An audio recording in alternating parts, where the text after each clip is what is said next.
So let's take another look at this f of x equals x times the cosine of x function. I'm trying to deduce something about the limit of this function, let's say as x goes to 0, knowing that my function is bounded by a different function. Now, I've extended my picture here, and you can see that I told a little white lie in my previous video. It's actually the case that x times the cosine of x is less than or equal to the absolute value of x, right? So on the left here, my formula for x is going to be negative, while sometimes the cosine takes positive values. But that raises a question, right? This upper bound, this is the formula for y, this is the graph for y equals the absolute value of x. So my lower bound here is actually y equals minus the absolute value of x. Does that make sense? So I told a little white lie, yes, but just to set up this idea,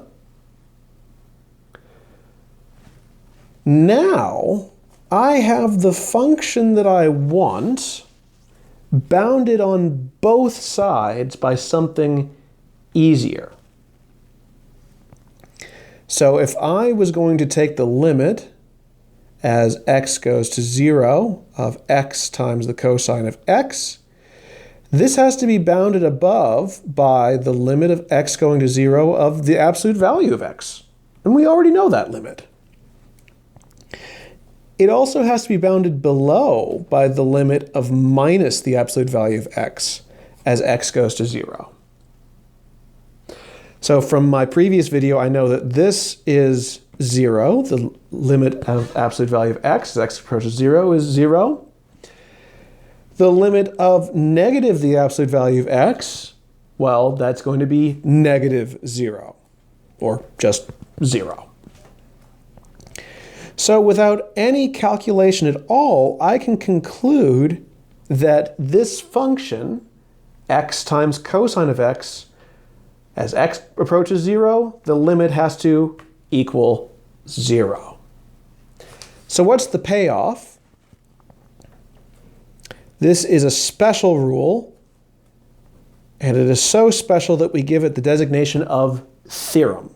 So this is a very useful result that we will use over and over again in multiple contexts, called the squeeze theorem. So here's the setup. If we have three functions, let's call them f of x, g of x, and h of x. And I'm going to set it up so that g of x is always in the middle of f and h. And the limit of f of x as x approaches some coordinate a equals the limit of g of x as x approaches a, and both exist. This is still the setup. These are the conditions for the result. Then, what happens? The limit as x approaches a of g of x exists, and we run out of paper. The limit of the function g of x as x approaches a exists, and that limit, g of x, x approaches a, must be equal to the other two limits we calculated.